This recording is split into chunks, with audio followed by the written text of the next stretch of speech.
Hi friends, आज मु देखिया जाऊँगी सोयाबीन कबाब पाई फास्ट सोयाबीन नहीं कि आपण ताको लुण पकई टिके बॉयल करी नेबे तापरे छाणिकी ताको रखी टिके ग्राइंडर रे पेसी नेबे गुंड कर देबे क्रश कर देबे।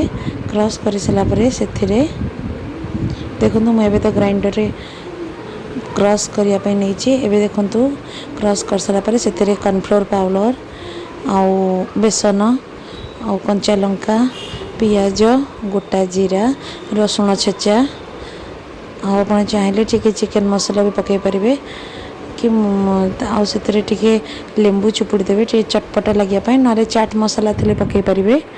तापर से आपण कटा पियाज पर आपण पकई पारे आलू गोटे बॉइल्ड आलू पकईदेवे।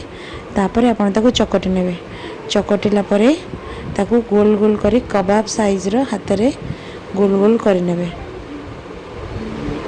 गोल गोल करी ताको तेल गरम थिले ताको छाणी नेबे।